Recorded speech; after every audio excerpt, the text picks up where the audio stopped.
दोस्तों, महाकाल मंदिर के बारे में ऐसा कोई व्यक्ति नहीं है जिसको पता नहीं है कि महाकाल मंदिर कितने साल पुराना है।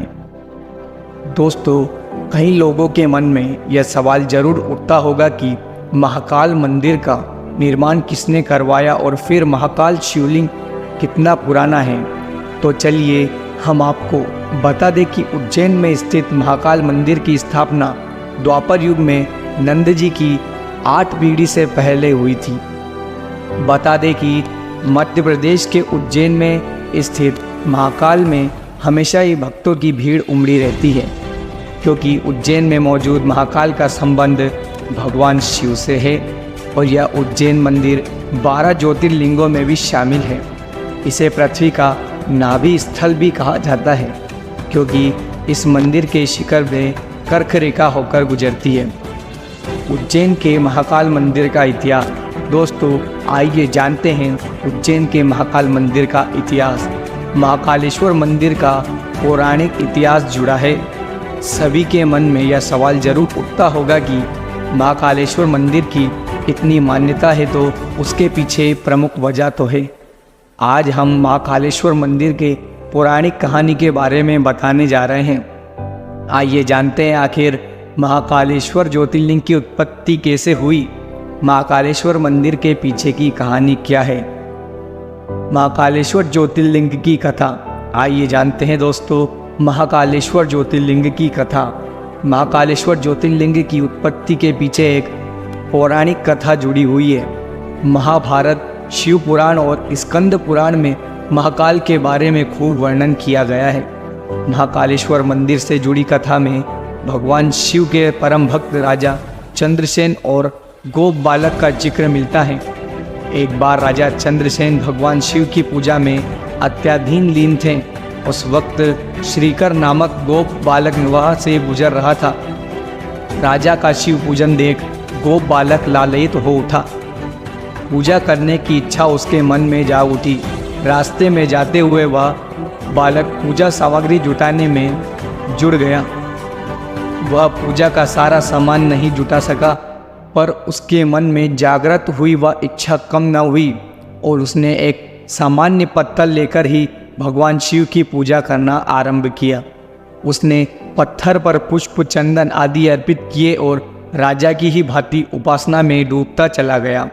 गोप बालक की मात ने भोजन के लिए भी कई बार पुकार लगाई, परंतु वह बालक अपनी जगह से ना हिला और पूजा में ही लीन रहा। बालक की माता ने उस पर पत्थर क्यों फेंका।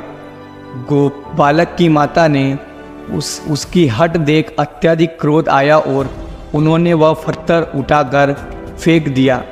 अपनी माता का क्रोध देखकर वह बालक जोर जोर से रोने लगा। बालक के अश्रु निकलते रहे, साथ ही मुख से भगवान शिव का नाम, ईश्वर का नाम पुकारते ही बेहोश हो गया। बालक की श्रद्धा भक्ति देख भोलेनाथ अत्यंत प्रसन्न हुए। जब वह हठी गोप बालक होश में आया तब उसने देखा कि उसके सामने स्वर्ण और वह रत्नों से बना एक विशालकाय मंदिर खड़ा है, जिसमें एक अत्यधिक प्रकाश वाला ज्योतिर्लिंग स्थापित है। यह देख वह बालक बहुत प्रसन्न हुआ और फिर से भगवान शिव की भक्ति में खो गया। इसे ही आज महाकालेश्वर ज्योतिर्लिंग के नाम से जाना जाता है। बालक की भक्ति देखकर प्रकट हुए थे हनुमान जी। जब माता ने यह सब देखा तो उसे अपने किए पर दुख हुआ और उसने अपनी गलती की क्षमा मांगने के लिए बालक को गले लगा लिया। वहीं राजा चंद्रसेन भी उसी स्थान पर पहुँचे तथा बालक की भगवान शिव के प्रति श्रद्धा देख अत्यंत प्रफुल्लित हुए। फिर उस मंदिर को देख लोगों ने भीड़ उमड़ाई, जो आज तक इस स्थान पर बनी हुई है। वह हनुमान जी भी प्रकट हुए और उन्होंने कहा कि जो फल ऋषि मुनियों की तपस्या से प्राप्त नहीं होता, वह फल एक नन्हे बालक की भक्ति से प्राप्त हुआ है।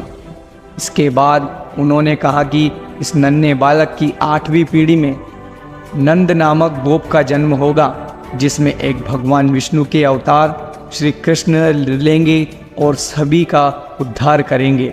महाकाल मंदिर कितने साल पुराना है? आइए दोस्तों, महाकाल मंदिर कितने साल पुराना है। पौराणिक कथाओं के माने तो यह मंदिर द्वापर युग में स्थापित हुआ था, जिसे 800 से 1000 वर्ष प्राचीन माना जाता है, जबकि आज का यह महाकाल मंदिर उज्जैन लगभग 150 वर्ष पूर्व राणोजी सिंधिया के मुनि रामचंद्र बाबा सेन भी ने निर्माणित करवाया था। बताते चले कि इसके निर्माणित में मंदिर से जुड़े प्राचीन अवशेष का भी प्रयोग किया गया है। महाकाल की भस्म आरती क्यों होती है? आइए दोस्तों, महाकाल की भस्म आरती के बारे में जानते हैं। उज्जैन का महाकाल मंदिर में भस्म आरती ब्रह्म मुहूर्त में भगवान शिव को जागने के लिए की जाती है। एक पौराणिक कथा भी इसी संबंध में जुड़ी हुई है। इसके मुताबिक उज्जैन में पहले राजा चंद्रसेन का शासन था। वहाँ दूषण नामक राक्षस ने आक्रमण कर दिया। दैत्य के इस आक्रमण से महाकाल ने भक्तों की रक्षा की थी। इसके पश्चात राक्षस की राख से अपना श्रृंगार किया और सदैव के लिए वहाँ बस गए। तभी से भस्म आरती उज्जैन में की जाने लगी। धन्यवाद दोस्तों। इसके आगे की कहानी को जानने के लिए नेक्स्ट पार्ट का इंतज़ार कीजिए और सब्सक्राइब कीजिए हमारे इस फैक्ट बस्टर हर्षित चैनल को।